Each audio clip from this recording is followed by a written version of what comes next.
tudo isso, gente, isso é uma simbologia. É claro que o torcedor não ficou satisfeito com o empate de 0-0 do Brasil com o Iraque.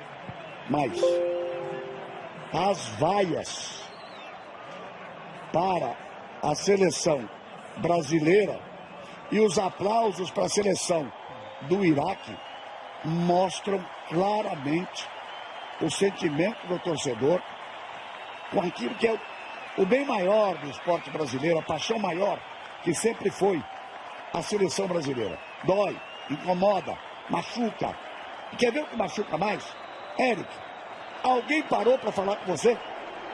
Exatamente por isso eu te chamei, Galvão, enquanto os jogadores do Iraque, como você mostrou aí, foram aplaudidos, ó, Iraque, Iraque, Iraque, o estádio inteiro gritando. Os jogadores da seleção brasileira passaram diretamente para o vestiário.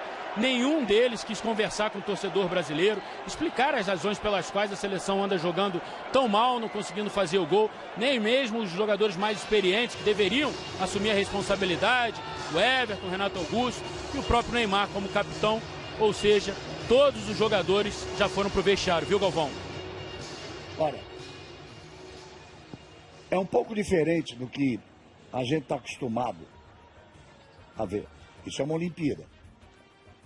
Isso não é um time de futebol onde os salários são gigantescos, ou uma seleção brasileira que vê esses jogadores que disputam um torneio profissional. Isso é uma Olimpíada.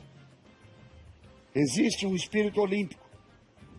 Existe uma forma, como uma vez chegou, não vai dar tempo de se buscar agora a imagem, mas eu fiz essa narração em 1984, de uma Suíça que chegou no final da maratona, a Gabriele Andersen, e vinha quase desmaiando, mas se negava a ser batida pelo cansaço, se negava a ser batida pelo esforço físico ou pela falta de condições de se chegar ao final da maratona.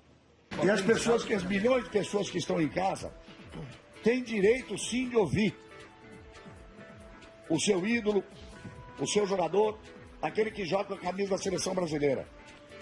É feio, é muito feio, não é profissional, não é ético e não é correto sair de campo e se negar, um time inteiro se negar a falar.